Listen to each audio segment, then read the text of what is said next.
പറയാൻ പറ്റുമെന്നുണ്ടെങ്കിൽ അതിന് മുമ്പ് ഞാൻ കരഞ്ഞു പോകും.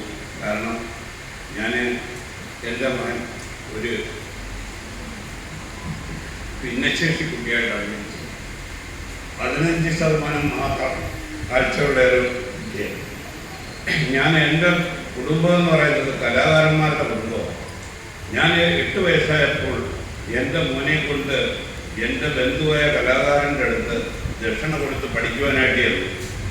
അന്നേരം അദ്ദേഹം ആ ദക്ഷിണ സ്വീകരിച്ചു.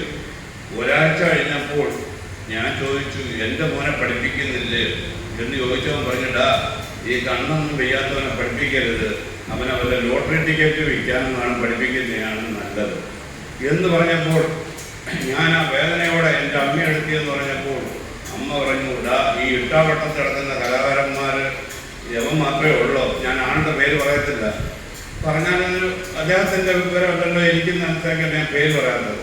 അങ്ങനെ ഞാൻ പാലാഴി ഭാസ്കരൻ സാറെ കൊല്ലം ഞാൻ ഉപാസനെ വർക്ക് ചെയ്യുകയായിരുന്നു.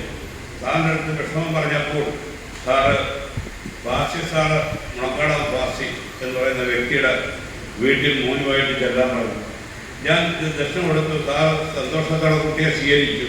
1 മാസം കഴിഞ്ഞപ്പോൾ എൻ്റെ മോനെ പഠിപ്പിച്ചെൻ്റെ ദക്ഷിണയായിട്ട് ചെന്നപ്പോൾ സാറ് പറഞ്ഞു, ഞാൻ പേടിക്കത്തില്ല. ഞാൻ പറഞ്ഞു, അല്ല സാറേ, സാറിൻ്റെ ഞാൻ സാറിനെക്കാട്ടി നല്ലോണം ജീവിക്കുന്നതിന് സാറിൻ്റെ സാമ്പത്തികം കണ്ടിട്ട് എനിക്ക് താങ്ങാൻ പറ്റത്തില്ല. സാറ് ദക്ഷിണ മേടിക്കുകയാണെങ്കിൽ പഠിപ്പിച്ചാൽ മതി എന്ന് പറഞ്ഞപ്പോൾ അദ്ദേഹം ഏറ്റു. പക്ഷേ എൻ്റെ മോൻ്റെ ഉള്ളിലൊരു കലയുണ്ടായെന്ന് മനസ്സിലാക്കിയ സാറ്, ആ മൃദംഗം പഠിപ്പിച്ചുകൊണ്ടിരിക്കുന്ന സാറ്, മോനെ നമുക്ക് തകില് പഠിപ്പിക്കാം, വ്യത്യസ്തമായ ഒരു പഠിപ്പിക്കാം എന്ന് പറഞ്ഞു.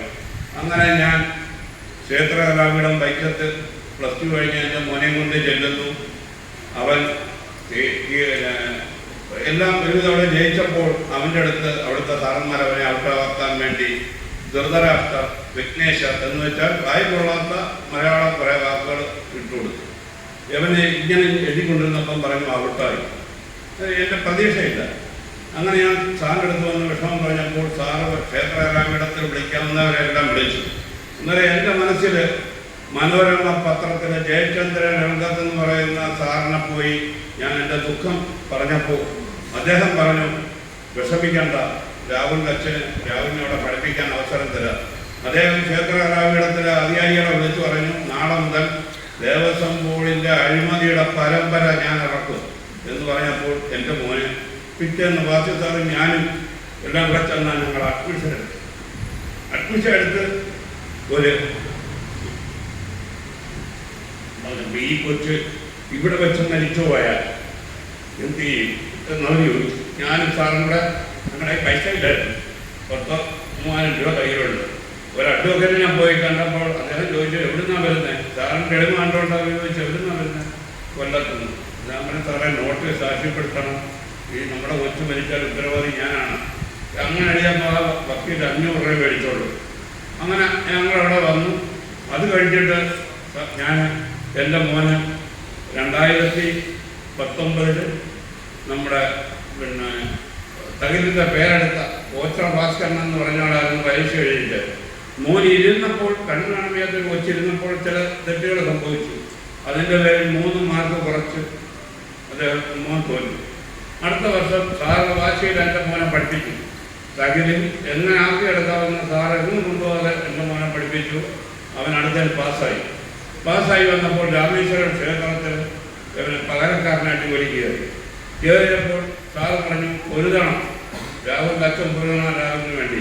അങ്ങനെ ഞാൻ ബഹുമാനപ്പെട്ട ജഡ്ജി പഞ്ചാബ് കേസർ മുഖേന ഹൈക്കോടതി കേസ് കൊടുത്തു. പരീക്ഷയുടെ ഇവനെ ജയിച്ചു കഴിഞ്ഞ് ഹൈക്കോടതി കേസ് കൊടുത്തപ്പോൾ അവൻ ഇങ്ങോട്ട് പറഞ്ഞു, നടക്കാൻ വയ്യാത്തവന് ജോലി കൊടുക്കത്തില്ല.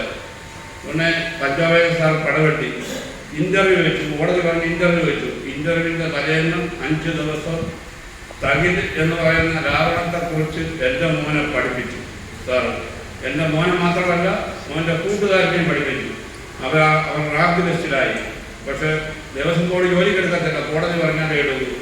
അങ്ങനെ ആ കേസ് ഈ ഒരാഴ്ചയ്ക്ക് ഞാൻ മരിക്കാൻ നിന്നതിൻ്റെ തലേന്ന് അദ്ദേഹത്തിൻ്റെ കാലം ചെന്ന് തൊട്ട് വീണ് അനുഗ്രഹം പേടിച്ചു. എല്ലാം സംസാരിച്ചപ്പോൾ പറഞ്ഞു, സാറ് ഞാൻ വിധിയുമായി സാറിൻ്റെ മുമ്പിൽ വരും.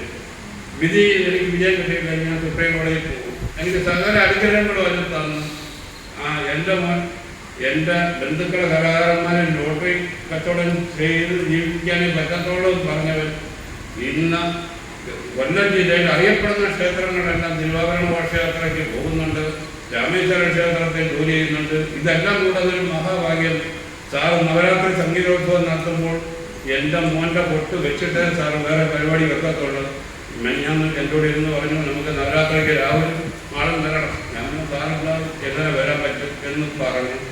ആ സാറ് തലേന്ന് രാത്രി പോയി സംസാരിച്ച് മറ്റേ ജോലിക്കാരും എല്ലാം സംസാരിച്ചിട്ട് രാത്രി 1-2 മണിയായപ്പോൾ മൃത്യുഞ്ജഹോമം നടത്തണമെന്ന് പറഞ്ഞ സാറിൻ്റെ വൈകിട്ട് വിളിക്കുമ്പോൾ ഞാൻ എന്താണെന്ന് അറിഞ്ഞില്ല. ഞാൻ ഉറങ്ങിയില്ല. 3 മണിയായപ്പോൾ രാമേശ്വര ക്ഷേത്രത്തിൽ നിന്ന് വിളിക്കുന്നു, മോനെ അത്തപ്പൂ ഇടാൻ പെട്ടെന്ന് ചെയ്ത് കമ്മിറ്റിക്കാർ ഇട്ടില്ല. അങ്ങനെയാണ് ഈ മരണവാർത്ത എന്നത്. ഇതിനെല്ലാം സഹകരിക്കാം. ഇതിനെല്ലാം അപ്പുറം ഈ രാജ്യം എന്ന് പറയുന്ന അതുല്യ പ്രതിഭ. എൻ്റെ മോൻ സംഗീതത്തിലൊരു വലിയ കലാകാരനല്ലെങ്കിൽ വലിയ ഈ അതുല്യ പ്രതിഭ എൻ്റെ മോൻ കല്യാണത്തിന് കൊട്ടാനൊക്കെ പോകുമ്പോൾ പകരം റാഞ്ചിയാണ് അവിടെ പ്രാർത്ഥന വരുന്നത്. ഒരു നിസ്വാർത്ഥ സേവനായിട്ട് എൻ്റെ മോൻ്റെ കയ്യിൽ നിന്നൊരു പ്രതിഫലവും പഠിക്കാതെ റാംജി വന്ന് കൊട്ടുമ്പോൾ റാംജി ഇത്രയും വലിയൊരു കലാകാരനാണെന്ന് പോലും എനിക്കെന്തായാലും അറിഞ്ഞൂടാ. മോൻ ഈസിയായിട്ട് റാംജി എന്നെ വിളിക്കാം.